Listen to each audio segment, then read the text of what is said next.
Hello, everybody, and welcome to a new episode of Film Seizure. Things have been spooky this month. Very, very spooky. Oh, and the ghost of Chuck has penetrated yours. The ghost of Cameron Mitchell. The ghost of yep.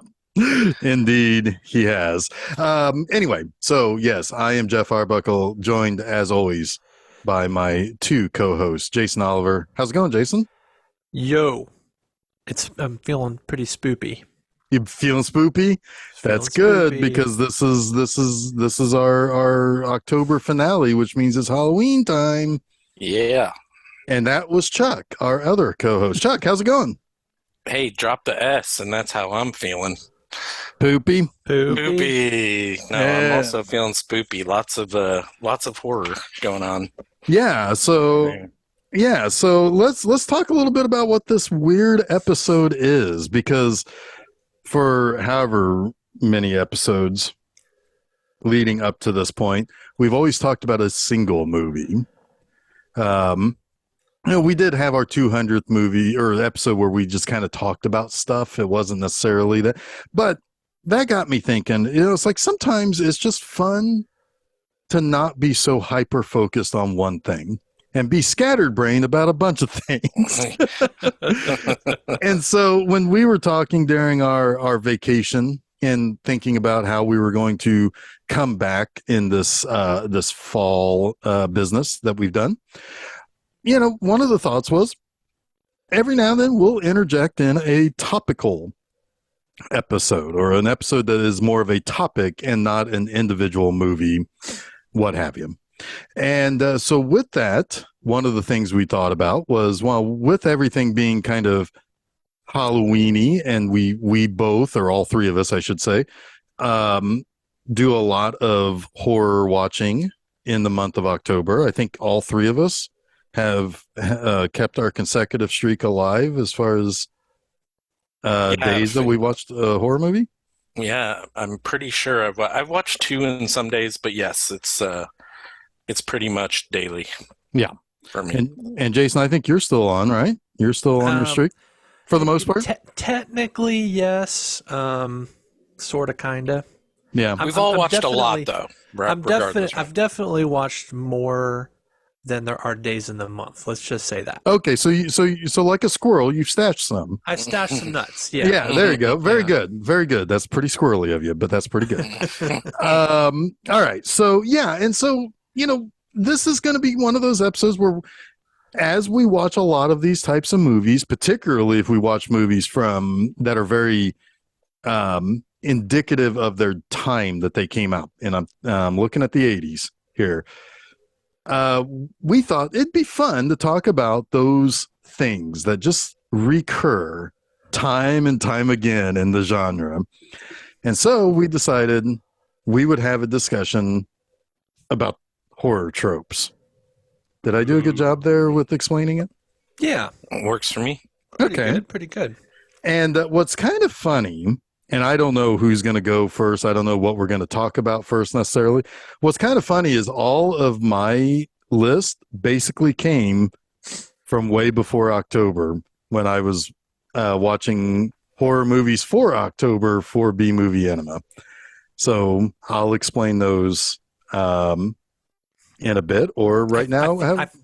I feel like you could probably get pretty much every single horror trope there is by just watching the Friday the 13th movies. Well, they're pretty much all there. Yeah. I mean, the only one that didn't take off was poop brown undies for sexy time. No poop brown undies trope. What's up with that? Right. Yeah. I mean, there's nobody dressed up as that at Halloween parties. I would seriously give $1,000 for somebody to come up to me at a party wearing a scratchy wool ass sweater, a furry wool sweater, and poop brown undies. I'll tell you what, they would immediately win the contest. Immediately, I would say that is the winner, because that is so specific. And it has been an obsession of mine for 5 years now that we've done the show.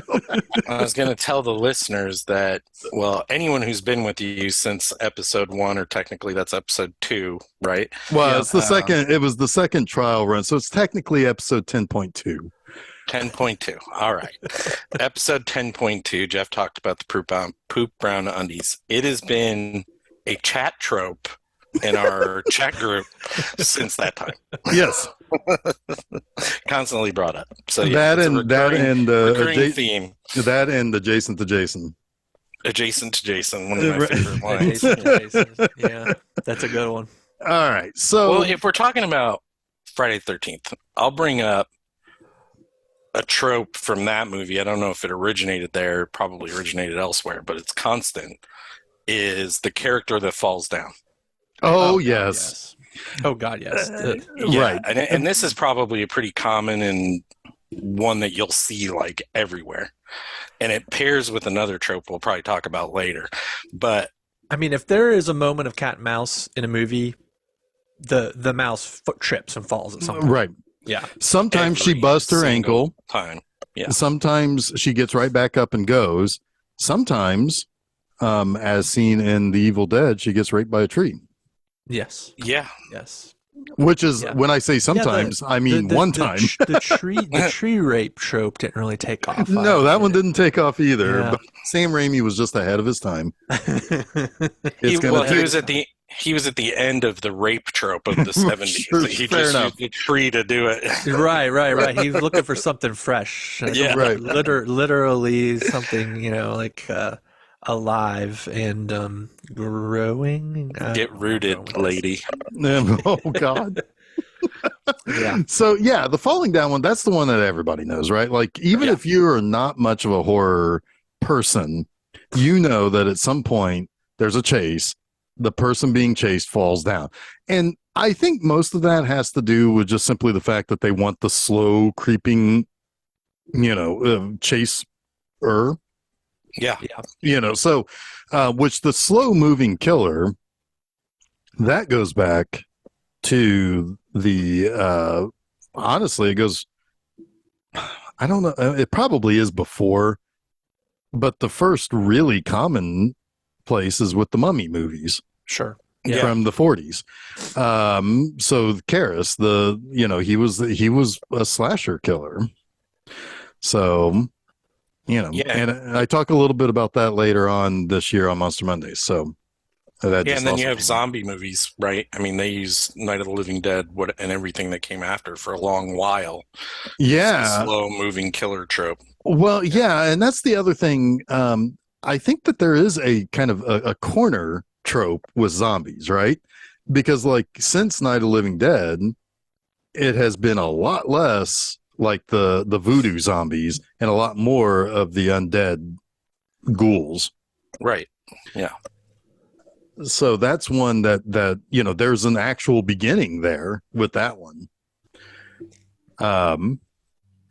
Jason, what do you have? What's on your mind? There's one I've seen subverted a lot recently, and it's the old trope of kids in peril, but they're not going to die, right? They're going to be safe no matter what. They're going to survive their circumstances. But that is no longer really the case. That has been, I think, a trope that is used against audiences, even so much so that it was in the most recent Halloween movie. Very much like using like that kind of, kids aren't safe in these movies anymore, and yeah, it ratchets up the tension. I mean, you think about Hereditary. That's another one. It's like, holy fuck, right? Oh yeah, that's a decapitation. Yeah, that one got me. Big time. So there's something happening, in horror where tropes can be subverted in a way to where it becomes something new. It's pointing out the trope, but it's doing a reversal to keep the tension ratcheted. But would you say that that's become its own? It's become its own trope now. For sure. Sure, Yeah. absolutely. Uh, It most certainly has. I wonder. Where do you think that? Because I mean, the first time I remember a kid dying in a horror movie was Gage. Halloween 3. Oh, Halloween really? 3. That was the first. That's the oh first time yeah, I. Well, I guess it goes back to Frankenstein, really. well Right? yeah, because he dumps that girl in the pond. Yeah, Yeah, but for a long time, it was kind of like that was so shocking that I think people were just like, nope, kids are off limits, right? well I that think might have Pet been the code. Cemetery was my first Yeah, with Cage. Cage or Gage, that's I can't remember Gage. his name. Yeah, that's up there Gage. too. Yep, yep. Yeah, Yeah, so and I wonder, I was going to say, sorry, Jeff, that I think a lot of this trope being subverted now is a lot of filmmakers grew up reading Stephen King. well, I was going to Kids say died all the time. It feels like a Stephen King thing because you got it, Doctor Sleep, Yep. so it's like yeah, that feels like that's Doctor probably Sleep's another one, a recent one where yeah, that's a horrifying scene. Yeah. right, and that's And it's long, Mhm. that right. scene. Yeah. Yeah, it is. And you are kind of living it. You're kind of you're not seeing it as much as you are there because you're hearing it and it's all right there. Yeah. Um, yeah. Well, that's a not a fun trope. No, So no, but thanks, Jason. It's something I've been thinking about because of the Halloween movie and even like not the first, but Halloween 2018. There's a moment in that where Michael Myers purposefully, the camera follows him out of the room. He looks at the baby in the crib, right? And you think, oh crap, Right. and he doesn't. He doesn't go there, but then the series ends up going there, right? Yeah. In Yeah. the end. So it's just an interesting play on that particular trope, I think. I like that one. Yeah. I don't like that one, but I like that one. If that But makes yeah, but yeah. I mean, it's like I think it's truly at the taboo of horror still, right? But it's being definitely. used. But it's being used more and more. Yeah. And of course, you the one that still doesn't get subverted that much is the dead pet, the murdered pet. Yeah. It shows up every now and then, but Every now and then. usually it's not done on screen. It's not done, it's the one where it's like, oh, Michael Myers ate a dog. Yeah. That's what he Yeah. does. Yeah. But you don't ever see him necessarily do it. So yeah, it's yeah. And kind of to go back to the one that Chuck had with the falling down, the falling down runner. Another one that's kind of classic from that same era. This is the one, Chuck, that I was saying before Jason hopped on here and we started, was the one where I was like, this one never makes sense. It Yeah. never, ever makes sense. If you just think about it for 3 seconds, it makes no sense. And that's the stashed body reveal. Because who's that for? Yeah. Yeah. Is it the murderer showing off, or is it just I'm going to put him in here? Don't mind that I've put them where they swing if you open the Right. door. Right. It's like I just had to put him somewhere, and that's just how that guy, his rigor mortis started to set in where his knees were bent, so that's the only way I can put him up there. So it's like that sort of stuff. It's like Friday the 13th 2 was fine because Jason was taking him back to his little mother's shrine, right? Yeah, The except brown for the guy undies hung again. behind the door. Yeah, and that was the only one though. Everybody else was around the head Yeah. of his The mother. Halloween movies are kind of lousy with that. Oh God, yes. Yeah. Well, there's Yeah. Halloween 6 has the one where Michael Myers killed the radio guy in the middle of a outdoor gigantic Halloween party and strung him up in a tree in the middle of the parking lot. Fucking nobody missed that. It's like that. Yeah. Well, I don't know. Like at Halloween time, you might be able to string up a weird body and get away with it, like here and there as like a Halloween decoration. Along with I the mean, house- I guess, but I was watching Slumber Party Massacre like I love that a movie. few days ago, and that movie is like a prime example of the movie body reveal because he hides Well, someone in a fridge. Like, there's all and the sorts of little real. sister keeps like almost looking and then Yes, not looking. Yeah. and then finally she looks. Yeah, it's Yeah. pretty funny. Pretty funny.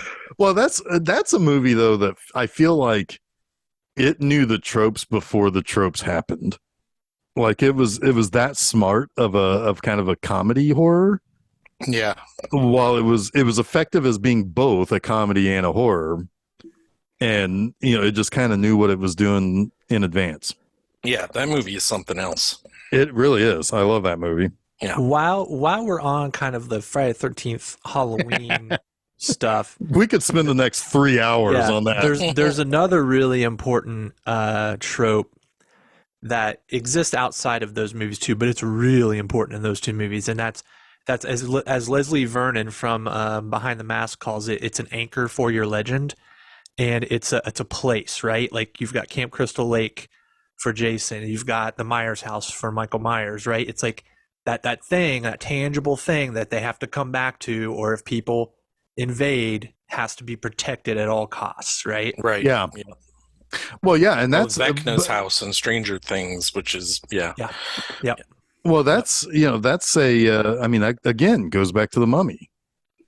You The go in tomb. the tomb, and Yeah. that's not which of course that whole idea came from the supposed real life curse of the people who died after, what was it, King Tut's tomb or something, that Yeah, I died of think so. mysterious circumstances afterwards.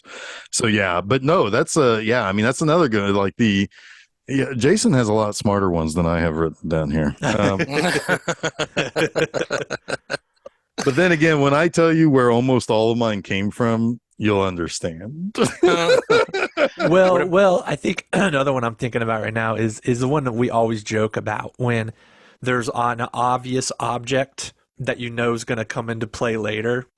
The Chekhov's gun, the MacGuffin Chekhov's or whatever. chainsaw, or it's Right. Chekhov's handkerchief. It could be fucking anything, right? It's anything that the camera draws particular attention to in the scene that you think, well, okay. Yeah, That's a we Chekhov better device, watch out for that. Can I tell you a real cool example of that? And I think we've even talked about it on the show before. Oh my God, Jason, you're going to have to remind me the name. I love this damn movie. I can't think of the name of it. The Ozploitation film with the girl that inherits the old folks' home. Next of kin? Yes, Next of Kin. So very early in that movie, they show you Chekhov's wire in the attic that looks really, really dangerous. Yeah. Well, that never comes into play. Nope. But the killer dies to a loose wire, which is pretty rad. Right. In a totally different place. Yeah. Yep. And then we had Chekhov's phone in that one too that didn't work. Well, that's the other thing also. It's Chekhov's bathtub. Yeah. you got a good you brought up another good one. It's like the expertise in electricity and phone lines that killers often have to be able to Cut the right line. cut the right Oh lines. God. Yeah. Yeah, it's like, I mean, I'm not going to repeat what Amy Steele's character calls Jason in part 2, because goddamn it, part 2 is on my brain. It's happened. It's happened. Now we're going to talk for the rest of the night about poop brown undies. I'm sorry, guys. You're going to have to silence our group chat. Anyway, but he shouldn't know anything about cutting anything. No. He's a wild child. If anything, he should just take an axe to the whole damn box. Right. like he is very, because he should be a sledgehammer, and yet at times he is meticulous. And yes, for sure. And that brings up another trope since we're in the Friday the 13th. The expert at weapons. Like Jason can shoot a bow at 60 yards at a moving vehicle. Oh my God! Is that part 3? The harpoon when kill? it gets the girl in the eye. Harpoon Perfect kills shot. part 3, I think, and then he has the bow in the remake. The remake Right? is the worst offender. Yeah, Yes. that one is so ridiculous. It's like, holy shit, he's an Olympian. Yeah, but there's that zombie movie, I think Burial Ground, where the where the zombies know how to use tools. It's like, no, no. Well, that's Italian. That's beyond trope. Yeah, I Right. guess. Italian is throw A the trope spaghetti in at the its wall own. and throw Yeah. the spaghetti at the wall and see what sticks. Yeah. I don't know. I love that shit though. Well, I know. Yeah, I'm expecting to hear your extensive list of giallo tropes. I don't know man, if I I'm mean, going to go there, but they're There's there. a lot of motif Yeah. there, Yes. right? I mean, Yeah. the Black Glove Killer is one, the POV Killer is another. Yeah. Well, that the POV, that's something that our slashers definitely picked up from Italy. Oh yeah, and they Um, used it in Black Christmas, right? Yep. In Mhm. Yep. whatever year that was, and then 74. and then Jason Yeah. Voorhees obviously heavily POV, Right. which Well, I mean, which the first Halloween, very much. yeah, The very first Take that scene as where well. where he picks up the, he Yeah. even covers the POE with the POV with the mask. So yeah, and that kind of introduces the trope too from Halloween, which you hear everywhere, is musical or sound cues Oh, to yeah. the killer. The like stingers. yeah, Yeah. either the stingers or just the warning. The warning sounds like the oh yeah, it's whatever like that is. if only the characters When could music hear gets it. mysterious. yeah. Yeah. Yeah. It's like, oh, that's a shift in music tone. Um, Things are about to happen. Yeah. Another thing, But that is also like subverted a lot, right? sure. You'll have Oh, those especially scenes- in Friday the 13th. yeah, you have those Yeah. scenes all the time where it's the fake jump scare, right? Yes. Right. Where they'll use the music to manipulate you into thinking, oh shit, something bad's going to happen. And then it's the cat or it's the friend sneaking up on them or it's whatever, right? And they do the stinger and everything. And it's just like, oh, ha, ha, ha. It's You the snuck up snail on me. hunter neighbor. Yeah. Yeah. That dude, and I just watched this movie, so it's so tropeful, and maybe it's because it is a comedy. The neighbor in Slumber Party Massacre keeps scaring all the characters. Yes. He's either hunting snails or he's doing something else or he's in this girl's upstairs, like the teacher's upstairs or something, because Right. he Yeah. heard the noise. It's like, what are you doing there? you weirdo? Yeah. There's also the one of those. I pass. I lost my train of thought. Pass. Okay, so I'll go with one. The nobody ever waits for anybody trope. I don't even know how to name this one, but it's like girl X forgets books in locker.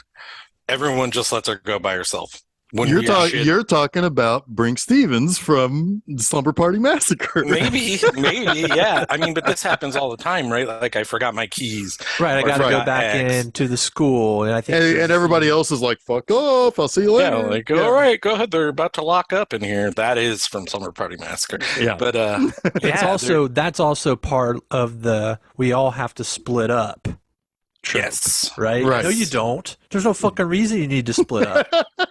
The reason you're splitting up is the script has got to be more interesting. yeah. There's also the unhelpful passerbys, and I don't know if this is. What is this one? Hold on. That's a hell of a name for a trope. No, that's just what I wrote down. These are the people who either won't help or don't hear that somebody needs help. Okay. Like, for example, again, first The Halloween, Bad Samaritan. she goes next door. She tries to get help. The person flips on the light and Oh, sees a screaming Jamie Lee Curtis, Yeah. flips out the light. And it's like, That- fuck that. We're not dealing with this. That has always like chilled me. Like, Right. Well, it's that's one of the the- scarier moments in that movie, I think. I typically call this. Is that the same person that says they've been trick or treated to hell, or they've been they've been trick or treated to shit or whatever in the second one? Anyway, I always call it the Kitty Genovese. That whole urban legend of Kitty Genovese being raped and killed in the alley in their apartment building, and everybody could hear, but nobody did anything. Yeah. Which is mostly an urban legend, I think. I mean, certainly she died, and there was a person who died. And I have to thank Watchmen for knowing that story, That's funny. because Rorschach's mask was a dress designed for Kitty Genovese. She couldn't come and pick it up. Interesting. I didn't Yeah. Another remember that. one I like that again, like I'm going to mention this movie probably a few more times. Friday the Behind the 13th Mask. Part 2. Oh, Behind the Mask, because Behind the Mask is the entire movie is about pointing out the tropes in horror movies and subverting them and explaining them and weaving them in sort of seamlessly into another horror movie, right? right. But the one you've got in Behind the Mask, you've got what Leslie Vernon calls his Ahab, right? And it's the one who's hunting him. Mhm. And Behind the Mask, it's played by frickin' Freddy Krueger, Robert Englund. Oh, Right? yeah. Which is kind of trope on top of trope and subverting trope, but yeah. So you've got in the Halloween movies, you've got your Dr. Loomis. In your Friday the 13th movies, it's a little looser, but you've definitely got like your Tommy, right? Right. He becomes sort of the Ahab. Now in the newer Halloween movies, the Ahab is kind of Laurie Strode, right? The final girl has become the Ahab, which is an interesting, I think, evolution there. But yeah, that kind of figure who knows this evil exists against all odds, but that no one believes that that's is out another there trope in its to. own, right? Yeah, that's its own no one trope, believes. right? Yeah. No one believes it or will listen. Yeah, Yeah. Well, there's always the fun the any movie that has a paranormal thing, the husband is always like just shitting on the whole concept that there could anything be paranormal right, to his usually to his fucking death. Yeah. Yeah, Poltergeist is a good one. For Well, that. It paranormal starts out activity, that the way. whole Yep. paranormal activity is that, it's yeah. But what I ultimately love about Poltergeist is its subversion of a lot of that trope, because it becomes undeniable, right? Well, yeah, Yeah. and it's like you didn't move the bodies, and that's when you realize, oh fuck, there probably is something bad mojo going on there. The bad juju. But yeah, there's always someone who probably has it figured out, that no one will believe, right? Yep. And usually the script also kind of early on in the first to the second act will make it seem like, well, maybe they are just a little bit kooky, right? Mm-hmm. But so you don't really want to believe them either, even though you're watching a horror movie and yeah, this is probably what they're saying is probably either has happened or is gonna happen. Right. Well, if you want to know one from Giallo, that is used a lot in Giallo. Yeah. The final girl with that exact like kind of mentality. She knows what's going on. She knows there's someone evil there, and everyone's like, "No, just take these drugs," or "No, you're out of your mind," Yeah. or "No, Yeah. you're this." Yeah, And then the usually condescending police or husband. No, Yeah. it's well, in Deep Red, it's the condescending British man. Yeah. oh yeah, It's like, is that is the girl in that is Daria Nicolodi, right? I think so. Yes. Yeah, so he's like, you're just a girl. He's like, you're just a girl reporter. I still think he didn't mean it that way, but he certainly said it that way. But then He meant it that way. they sprinkle in some. I'd have to watch that again because Jason and I actually talked about that scene and I explained what I thought about it. But they're always sprinkling in some kind of satanic shit into those too, which is another obvious like 80s trope, satanic panic stuff or whatever you want to call it. Definitely. Well, there's the whole thing from the beginning of time. There's of course the supremacy of Christianity, that that the evil can only be defeated by a priest that will, or somebody who has Christian faith. I mean you can go back to Dracula on something like that. It's like it's the it's like the cross, it's like the cross will save you. And it's like that is something that is incredibly important in almost any supernatural movie. It's never we don't get the movies that it's like it's Hindu faith or it's or it's some old Shinto shit or something. It's like that we have to it's like some sort of ghost samurai or something. We don't get those movies. We got to deal with how, all the iconography of Christianity saves the day. Yeah. And of course, that only was propelled by the Exorcist, and that just ramped Yeah. that all up to Yeah. they cranked that dial to fucking 15. Yep. Yeah, and Amityville Horror followed in its footsteps. I watched that a lot when I was younger. I did not remember how heavily that leaned into the church and God and stuff. That was like half the movie. Yeah. Right. Was the minister, whatever his name is, who's crazy as hell in that movie. I love it. I can't remember what it is. What about this is always a fun one. And sometimes it leads to a whole movie just by the trope existing itself, is the I've got to be certain trope. In one example of this is Child's Play, when she realizes the doll or the batteries fall out of the box of Chucky's box. She's like, well, how is this thing actually talking? And she goes over, and obviously it starts attacking her because she opens the back of the box. In number 6, Friday the 13th, Tommy has got to go dig up. Yep. He has to go dig up the body of Jason Voorhees. It's driving a stake through his heart. And he drives the stake through his heart, which leads it to being struck by lightning, and he's Frankenstein back to life. It causes the whole movie. Right. It causes the rest of the series. Yeah. Which in Scream, like when they walk up to say, is he dead, and inevitably either die or whatever. I mean, that trope is used elsewhere, but it's used in Scream 1 where Sidney just shoots the killer and says, not in my movie. Like, you're not getting away with this shit. Yeah. Which is another kind of... But he does still come back for one last scare. Yes, he does. Regardless, the trope is still there. Yeah, it's still executed, and then he's executed. Oh, yeah, of course there's the whole, lunging when you think the person's dead or should be dead, and his last act is to lunge, Yeah. I mean, that's so effective. They do that in the dream sequence in Carrie. Yeah, at the very end. It's like Carrie is 6 feet under. It's like that's how far up she's going to jump. Yeah. Well, yeah. I mean, the Carrie stinger is really a reason why we have the Friday the 13th stinger. Yeah, that's the whole reason that they made that ending is because of Carrie. They were ripping off Carrie. They only take credit for that too. Yeah, there's a few different people who take credit for that. Savini being one of them. Yeah.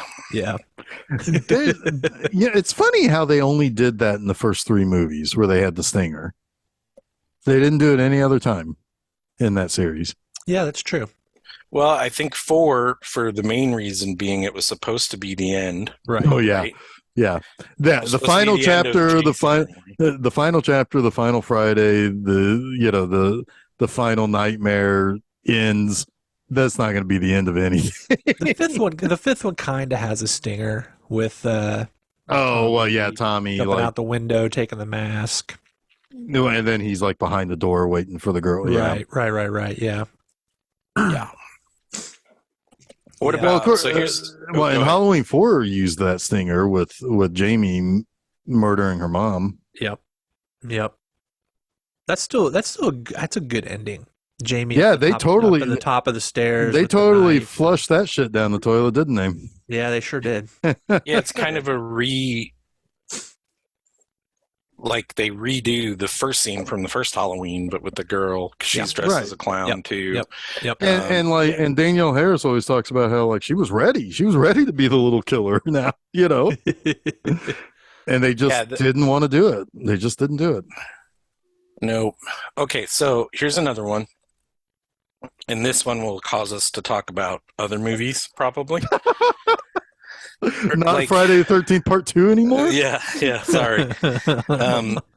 Earth's Revenge, or Nature's revenge on us. We have the Birds, Birdemic, Birds 2. Birdemic in the same... I mean, it is. That one's all... Yeah, but come on. I mean, Birdemic is like a remaking of the Birds while literally telling you what the reason for the birds was. Well, Well, what we're kind of getting into in that territory. that's the retelling. It's the retelling of the birds through Google Translate. Yeah. There's a little bit of folklore there, right? Of nature versus man, nature revolting against the scourge of man, or and that sometimes dovetails into some sort of a cult, right? Yeah. Because man is searching for synchronicity with nature, and that can be, an ancient ritual has maybe shown some way of making that facilitated, but you're right, Chuck. That is certainly a trope, and I know you want to talk about The Happening, probably. It's the trees. I really wanted to bring that up just to say I think it's the worst movie I've ever seen. I'm pretty sure it's the bad. worst. Well, I movie want I've to. ever I seen. want to bring up a movie that's a nature versus man movie that still cracks me up to this day. Then whenever I think about it, and that's the movie The Bees. Now that's Oh, one that you yeah. can get yourself from Vinegar Syndrome, and this is a movie in which these killer bees end up by the end of this movie asking for John Saxon to speak for them at the United Nations. Oh, that's so amazing. That's insane. That is not a trope. That's truly No, insane. that is original. Yeah. I mean, most when animal attack movies are like, they're all kind of trying to be Jaws, right? Yeah. I mean, Yeah, but the bees added political intrigue. They wanted their own nation. I wonder but then if you've got that's like stuff like what's the one with the ants? Phase 4. Yeah, I mean that's just a good fucking movie, right? And That was it's a before weird Jaws, one, I think. but that's got a little bit of that, right? Where there's this sentient nature They begin to communicate with their Right. captors. Yeah. that we've overlooked. Right. Right. Yeah. that's Took- a little bit took for like granted. bringing aliens down to Earth almost, right? Because aliens are heavily based, at least our image of aliens are heavily based on insects, right? Yeah. So Yeah. I think that's a little bit of bringing the alien down to Earth, like kind of thing. But And to make that, I mean, that sort of idea, yeah, because the whole xenomorph is very much insect. It's very Yeah, hive mind, very, And it's very- got a yeah. exoskeleton. Right. Yes.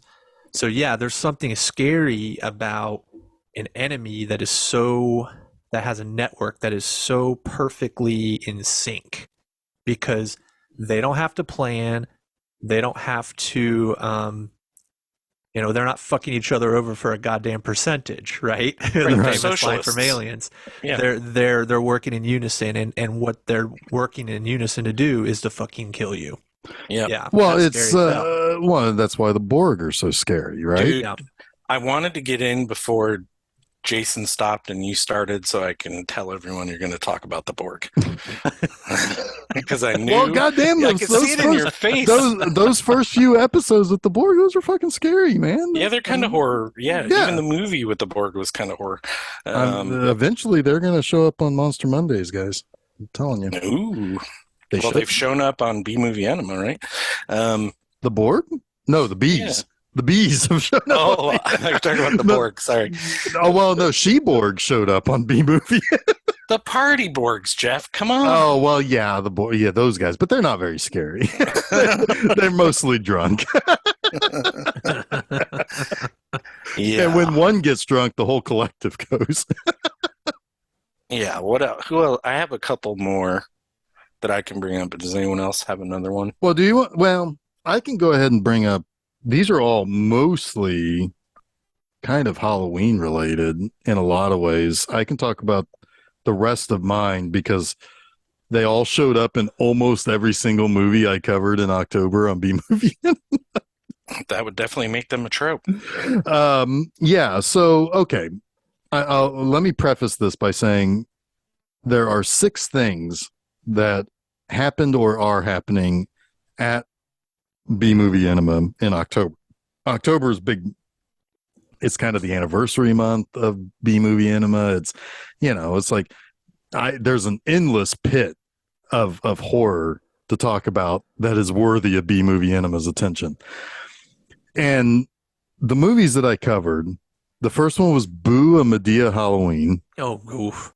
followed by Hack-O-Lantern, followed by Jacko, followed by Night of Demons 2, followed by Halloween 4.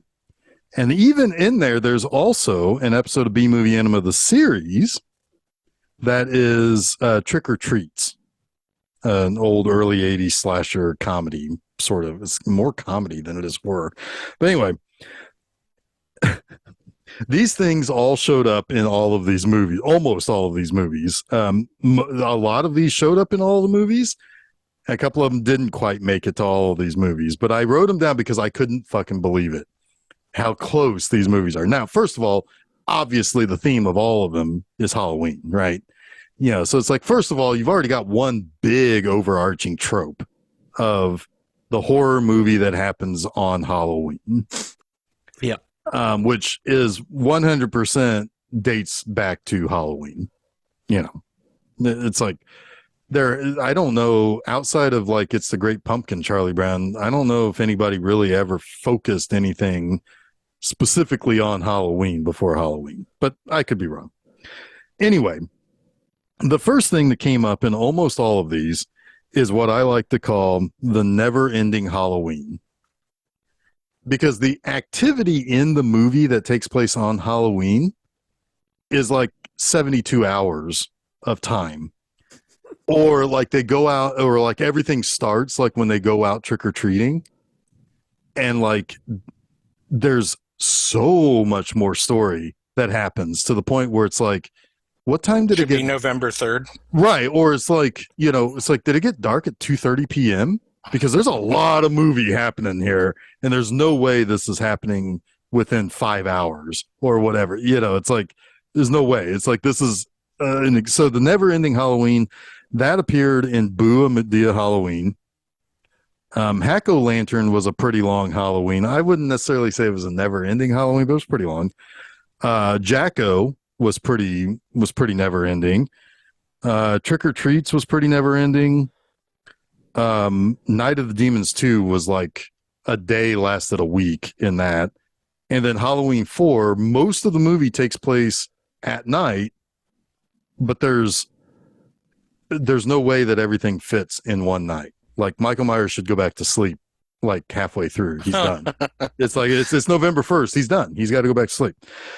He's got to slumber for a year. Right, Yeah. exactly. Well, yeah, and he does, but not when you think he should.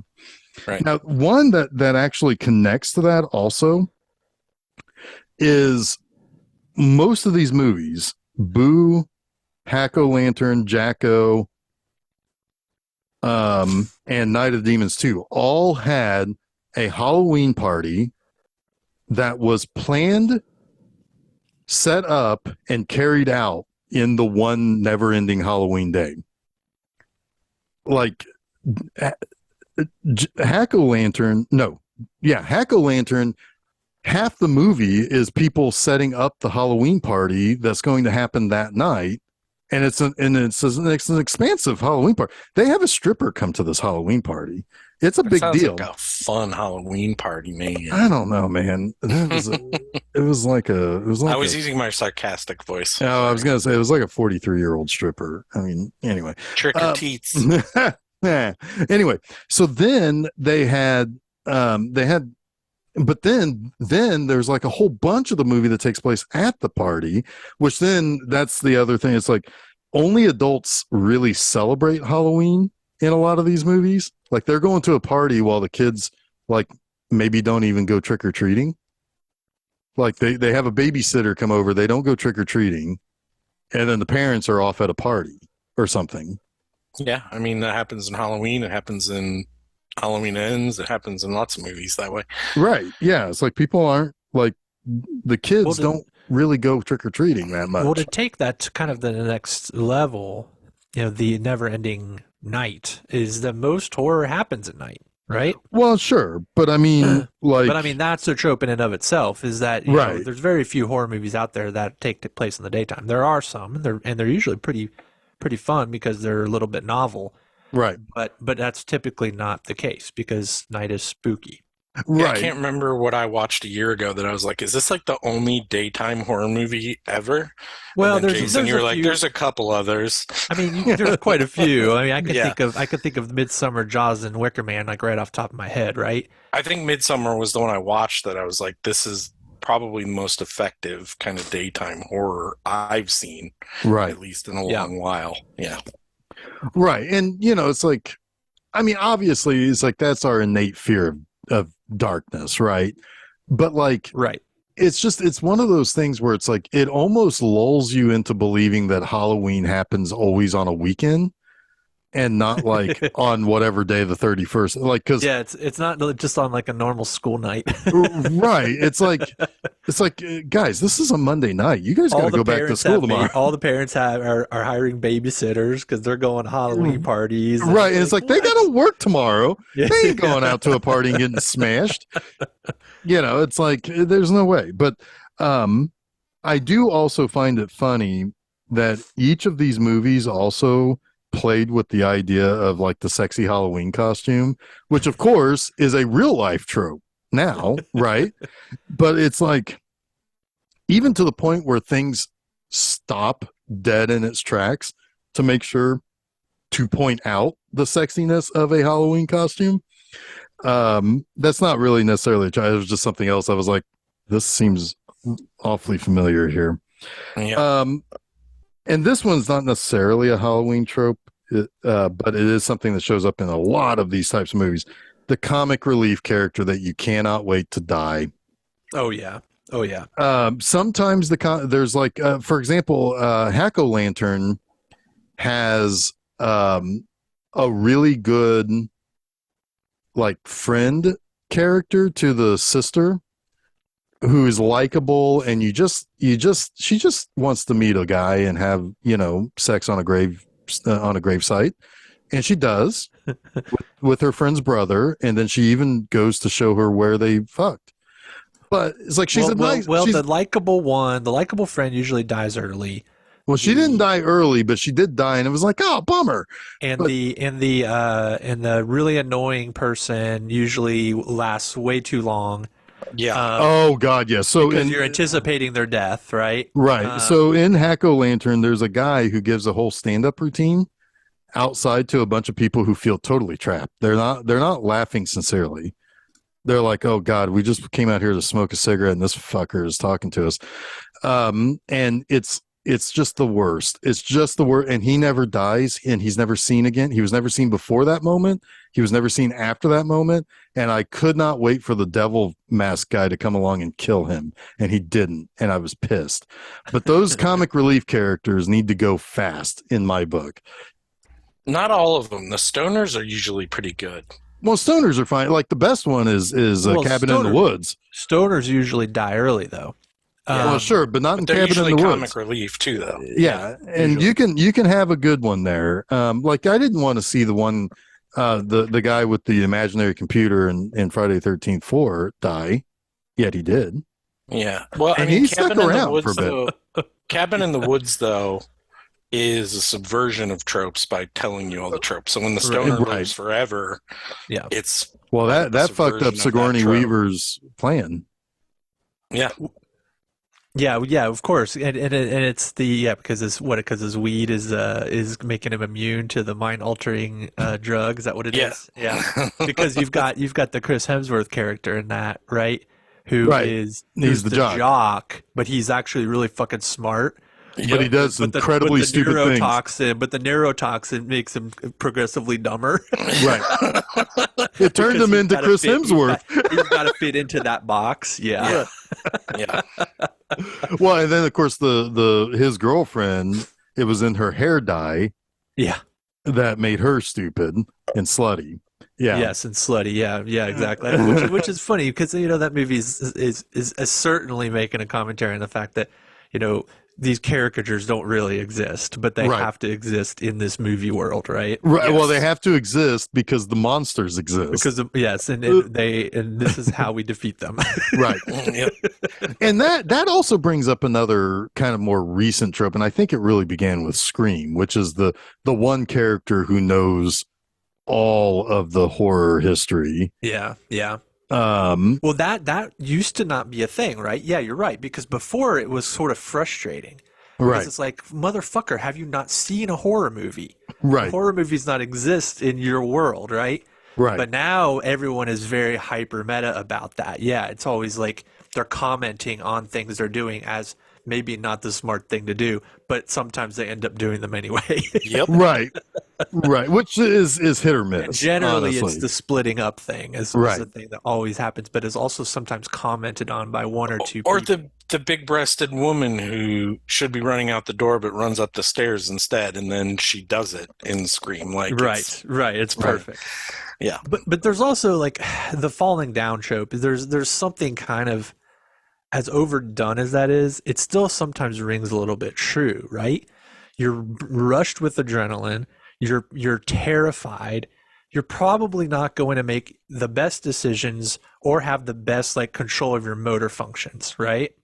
Yeah. So it gets a pass because I think it is sort of realistic. The Well, fight as or a flight, person when that who's kicks fallen in, over a it's lot, like I agree. instinctually, and your brain kind of goes dumb in Sure. some ways. Yeah. Yeah, I mean, no, it is. I mean, it's when you give yourself over entirely to the instinct, you're not doing the things that you would normally do, that you're consciously taking time to think through. And you Yeah. know what you are doing when you fall down?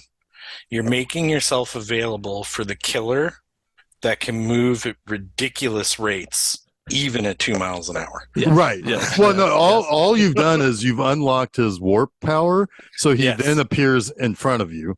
Yes. What you don't see behind the scenes is that it's just really good planning and good cardio. Yes. That's another Leslie Vernon thing. except for Uncle Sam, who somehow goes from the beginning of a line of trees to the end of the line of trees in the span of like a half a second. And Right. you're like, what the fuck, Uncle Sam? How'd you do that? That Cardio. movie sucked. It's got one of the best explosions at the end of it I've ever seen. It's Yeah. awesome. Yeah. It is a bad movie, but It that's is a very bad movie. Yeah, no, I thought it was funny. It's like, all of these movies all had that same thing where it's like, I've always thought about like the never ending Halloween. It's like that came up before, like, oh, I know why it came up, because about halfway through Halloween Kills last year, I was like, how the fuck is this the same day? It's like we have crossed seasons at this point, I'm pretty sure. This is so like impossible that it's the same day. Halloween 1 and 2 are like that too. Well, sure, It's exactly. like, holy Well, and then- crap, this is still the same damn night. Well, Yeah. then at the drive-in, right after Halloween Kills, they played Halloween 2, and I thought about that again. It's like, how the fuck is this the same night? It should be Thanksgiving by now.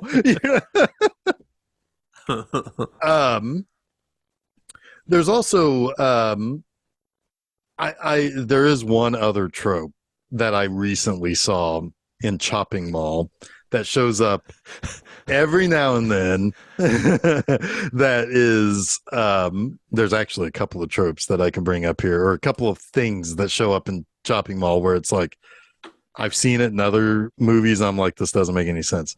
But like every place in that mall that you were inside of in Chopping Mall had posters of other Jim Wynorski or Roger Corman producing movies, to the point where it's like, why is there a poster for The Lost Empire at this pizza shop? Why is there a poster for, I can't remember what it was, but it cracked me up, like in an office at the furniture store where they were having their party.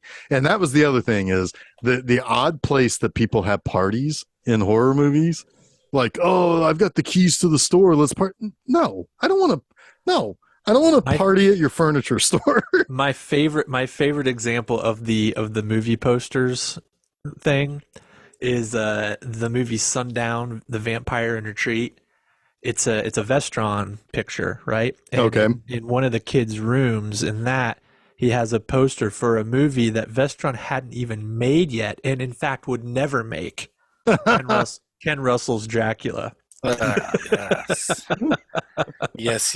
Yes. There's also, yeah, I don't know I forget what the movie is or what the poster is, but even in the Lost Boys, there's like a Vinegar Syndrome movie poster in the background of Corey Haim's room, and it's like his mom, not Corey Haim, Corey Feldman. Feldman. His mom still makes him go to bed at like 10 o'clock at night. There's no way he has this fucking poster in his room. Like, Well, is it? Yeah, I know what you're talking. I noticed it too. I was like, what? Yeah, yeah. It's the other thing. Also, is it's like I get it that they're just it's a quick and easy. It's like, oh, it's kind of an inside joke. It's like these are the other movies I made. But then there's also stuff like, again, going back to Friday the 13th. Why does Corey Feldman have Hollywood like quality freaking masks that he made himself? There's like a lot of that happen, and that's not just in horror movies. That's just in any movie where a kid is. He always has something he shouldn't be able to make, but he's like, yeah, I totally made that myself, and it's like fucking R2D2 or something. It's like, no, you didn't, kid. It's like, what is this? What do you like? You have something like you should be like working for NASA. What are you doing? Maybe I've seen some pretty maybe he is talented a kids. genius. Maybe he's Yeah. a prodigy. Yeah. Well, Pretty talented he's kids. a little budding Tom Savini. Yeah. well, all I could do was to draw a stupid face on a plastic shopping bag and put it over my head, and then I was in the hospital for a few days. Well, Just because you exactly. are an I was idiot gonna doesn't say, mean all children are. I'm not sure. I'm not sure why you're benchmarking all children against yourself. Because I'm an adult now and I can. Funny. That's all my tropes, gents. Yeah, I think I mean, there are a million. There are literally a million. Millions. There are. Jason, do you have any others? I think one that's kind of fun, and it's not just a horror trope; it's a thriller trope, but the twist ending, right? Oh, sure. Yeah. And there was a while there in the 90s where it was like expected that you had to have a twist ending, and everyone was trying to outdo the last big twist ending to the point where it just kind of got like, once you're looking for a twist ending, and they're not really all that effective anymore, right? Well, that's the thing. It's like Kind of goes back to like the old Agatha Christie novels, right? Where there was always the big reveal of the killer. Pretty much what the giallos are all based on is like, who's the killer, and it's got to be someone, and it's going to be revealed, and are you going to be fooled or not? But you're so hyper focused on it, and there's only so many characters in a movie that you start kind of putting all the possible scenarios together, and you ultimately diminish the effect of the so-called twist. I want to say, people were trying so hard to outdo themselves with twists in the 90s. It magically gave birth to M. Night Shyamalan. Yeah. And then what he did eventually got old real fast. Well, yeah, I mean, he basically like swallowed himself whole trying to come up with ways to outdo the twist. Yeah. He's interesting too, because most of his early movies, at least like The Sixth Sense or The Village, those are like based on tropes, like The Witch in the Woods, right? The Village is based on that, and the twist is that that doesn't exist. You're really in a national park, which is dumb as fuck. The twist of that was so fucking stupid. I saw that thing coming a mile away. I was like, they're in goddamn Central Park, aren't they? Yes. Yeah. I knew it. The twist of that was I got so mad I think I threw something. Oh God, I hate that movie so much. God, I did. Well, I knew weeks before that's what the twist was. But that's just like watch the fucking trailer. It's there. Especially because it's Shyamalan. Yeah. Even The Sixth Sense, though, too, because there's the trope of the kid doesn't know that he's in danger kind of thing. Like there's like kids don't recognize that there's a supernatural force around them. Yeah. Well, Bruce Willis doesn't even recognize that he's the supernatural force. He's the supernatural force. But so but the thing is, when it's done really well, like The Sixth Sense, it's rewatchable Yeah. It is Yeah, entirely rewatchable When because a twist, you're that's when you putting know a it twist together. works. Yeah. That's when you know a twist works. When you watch something like Usual Suspects and you're kind of like, oh, geez, that's interesting, right? Yeah. yeah. Like the little things that were right there that you kind of missed. Yeah, And the movie's got to be good outside of the twist, right? fair. That's absolutely paramount. Yep. Otherwise, you're like, Who okay, I've seen cares? it. Yeah, I've seen Right. it. You I just don't need to care. see it again. Yeah, Yeah. Right. yeah. So, yeah. No, I don't really. Yeah, I guess. Yeah, I don't know. Jason, you got any others from? No, I mean we could do a part 2, 3, 4, 5, and 6 of this episode if we wanted to. But that would be the trope that we would have so many horror sequels. Right. with diminishing returns. We'll Right. become a trope ourselves eventually. We already are. We're way past that. we have a movie podcast. True. Yeah. All right. We did it then. What's next there, Jeffrey? Well, we closed the book on October on Spooky Times. We move out west. We go west, young man, to Manifest Western Destiny. Yeah, Western Month. Month. Oh. And we kick things off with, I think, one that we ended up realizing there was way more to talk about than we thought, and that was High Noon. Yeah. So Well, it kind of started the whole. I don't know. In a way, it's like the cornerstone of the month, yeah, right? Yeah, Yeah, absolutely. it's the keystone. Yeah, that's a good month. I think we've done well. We've recorded all of those, obviously. Yes. Well, we had to wait till the last minute on this one because of Right. we needed to watch more horror movies. We needed to Yeah. watch more horror. Yeah.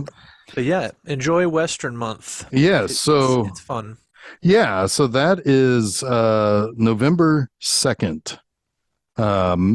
Just about the time that Halloween ends and Halloween Kills is when that comes out. That's how long that day was. But speaking of Halloween, this upcoming Monday is Halloween. You know what else it is? It's the 200th episode of Monster Mondays. Wow. And what better way to close out a whole month of silent spooky movies than to do perhaps one of the most important of them all, Nosferatu, celebrating its 100th anniversary. Of course, we talked about the remake, last week, but now it's time to go back to the original. So yeah, that is on Monday. That is number 200. I can't believe I've done that many. Quite an I accomplishment. can't either. Jeff. That's a lot. That's a ton. Jeez. Yeah, no, appreciate it, Chuck. But so all of those things can be found at filmseizure.com. You can also find us on places like SoundCloud, Google Podcast, Apple Podcast, Stitcher, TuneIn, Spotify, and YouTube. Also, you can just follow us on Facebook, Twitter, or Instagram. That's when you can find out things when they come out. So there's that. Speaking of B-movie enema, I still have a couple of those monster movies, horror movies to come out this month. This upcoming Friday is Night of the Demons 2, the sequel to one of those movies that I watch every October, which was, of course, called Night of the Demons. Of course. Because this is Night of the Demons 2. But Night of the Demons 2 has some interesting people in it. For one, it's got the girl who played Marsha Brady. That's what's her Christine Taylor. She's in it. Zoe Trilling from my personal favorite Amityville movie. I don't care what you guys think. Nope. It's about time. Masterpiece. No, It's about time, for it's a masterpiece. All right. Masterpiece. But anyway, so that is this upcoming Friday. But also, I always do the Halloween edition, if you can even call that on a blog, and that is Halloween 4. So I guess that probably means I'm going to do Halloween 5 next Halloween. So anyway, so yeah, that is at bmovieenema.com. But most importantly, come back here for the 200th episode of Monster Mondays on Monday. And then on Wednesday, high noon, we kick off things. We ride in from the sunrise into Western Month. So anyway, do those things. Anyway, that said, I think we've put to rest all of our tropes for now. If this gets pretty good returns, then of course we will greenlight a sequel immediately, and we will eventually pull a Paramount Pictures and become embarrassed by our series of tropes, which is probably a trope in and of itself. Anyway, yes, until next week, I am Jeff Arbuckle. Boo! I'm One Last Scare. Ha! I'm Jason Oliver, and you have been listening to Film Seizure. That's And- my trope. Well, and also Happy Halloween. We should say that. Happy Halloween. Everyone scares one good deserve.